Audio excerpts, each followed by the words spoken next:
ouvert. Ah, Xavinberg. Vous m'avez demandé de venir. Docteur Xavinberg, vous m'avez ouvert les yeux.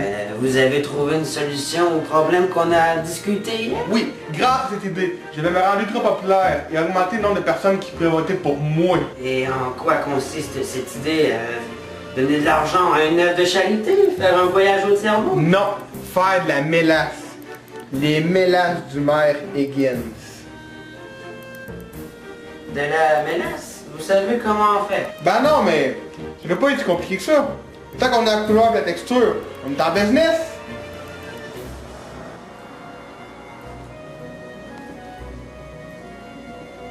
Du pétrole?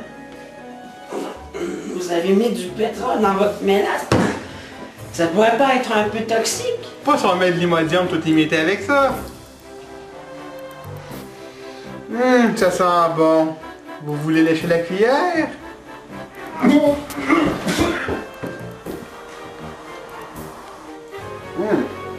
Ça manque un petit peu de poivre. J'y crois pas. Mon demi-frère. Pourquoi qu'il m'a pas dit qu'il y avait une compagnie? C'est que nous étions tous sous le secret professionnel. Nous faisions trop de technologie avancée pour dévoiler notre plan aussi facilement. Et le nom Eggman écrit derrière? C'est un anagramme qui veut dire House of Genetic, Mechanic and Nanotechnology. Ok.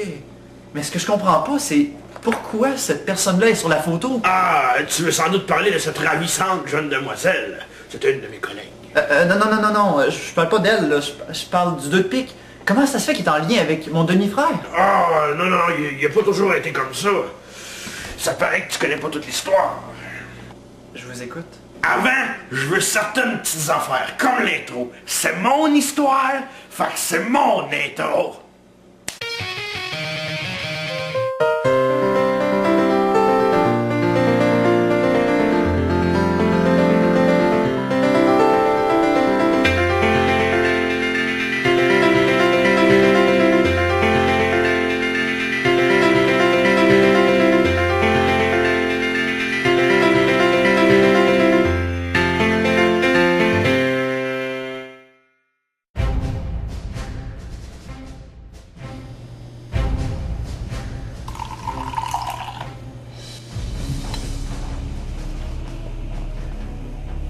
Oh, mais là, je t'avertis. Mais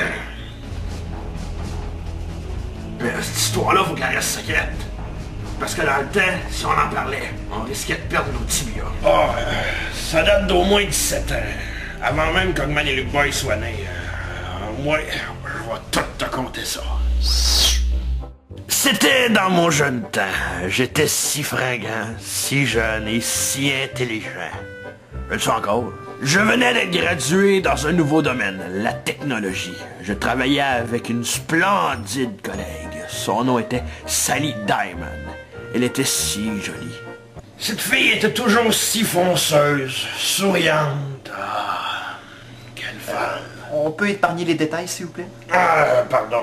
C'est que vois-tu, nous avons créé tellement de belles choses ensemble. Des robots qui ouvrent des pots maçons ou encore des robinets qui se ferment. Toutes ces inventions nous ont permis de nous faire connaître sur le plan scientifique. Et maintenant pour la nomination scientifique. Dr. Trépand et Dr. Diamond. On nous a même décerné le prix Nobel de l'invention anodine. Je ne me souviens plus ce que j'ai fait du prix. Je pense que je l'ai vendu dans une vente de garage. C'est alors que nous avons fait la rencontre d'un grand chef d'entreprise, John Philibert Harrison. Ce garçon nous a approchés en nous demandant si nous étions prêts à faire partie d'un nouveau projet totalement secret. Il nous a promis un salaire plus que satisfaisant, des week-ends de séjour et l'assurance dentaire. Nous avons aussi accepté le contrat. La semaine même, nous étions convoqués afin de prendre part au projet. John en profita pour nous présenter un de nouveaux collègues qui avait fait ses preuves dans le domaine fiscal. Le 2 de pique. Enfin, il se nommait Samuel Pick. Dans le temps, c'était un petit garçon avec beaucoup d'idées et d'ambition. C'est lui le réalisateur de Né Sésame? Le but de la compagnie était simple. Il fallait créer des inventions pouvant faire avancer la technologie. Par contre, il y avait une condition. Cette compagnie devait rester secrète. S'il advenait que des malotrus apprenaient l'existence de cette organisation, c'en était fini pour notre protection. Il fallait donc rester discret. Après plusieurs années, nos expériences ont pu évoluer, nous permettant de faire de plus grandes choses. Et finalement, nous avons réussi à faire une chose que nous croyons impossible à faire. Quoi? Vous avez construit un pelletot de neige automatique? Un lave-vaisselle qui se vide? Non, pire, nous avons créé un androïde. Nous étions si fiers, Sally et moi. Nous avions inventé une créature et nous la traitions comme si c'était notre enfant. On l'avait même appelé Gustave.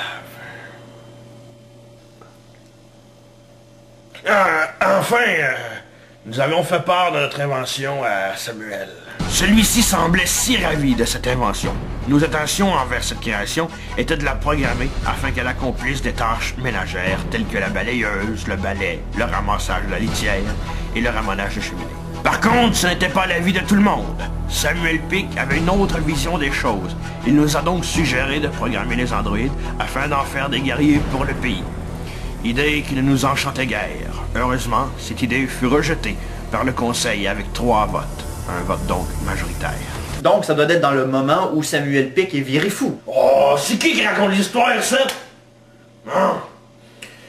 Nous croyions avoir le déçu sur la situation, mais ce n'était pas le cas. Samuel Pic avait la tête dure. Il voulait faire ses preuves. Qu'est-ce qu'il a fait? Pendant une pause, il est entré dans le labo, voyant que Gustave était sur la charge.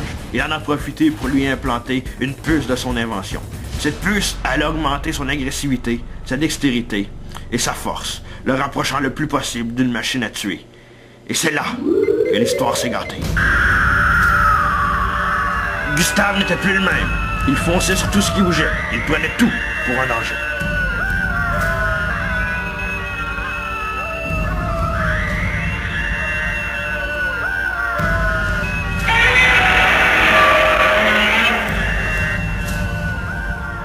Par chance que ton frère était dans le coin, Léonard. Sinon, nous étions morts. Et qu'est-ce qui s'est passé ensuite? Sam Pic! Sam Pic! Sam Pic! Monsieur, vous avez juste à vous guérir. Sam Pic! Sam Pic! Eh bien, ce qui devait arriver arriva. John Philibert a congédié Samuel, le laissant dans la rue, sans logis ni argent. C'en était fini pour sa vie. Ces événements ont dû certainement le perturber, voire même le rendre la boule. Il ne devait sûrement pas digérer cette grande humiliation qu'il venait d'avoir.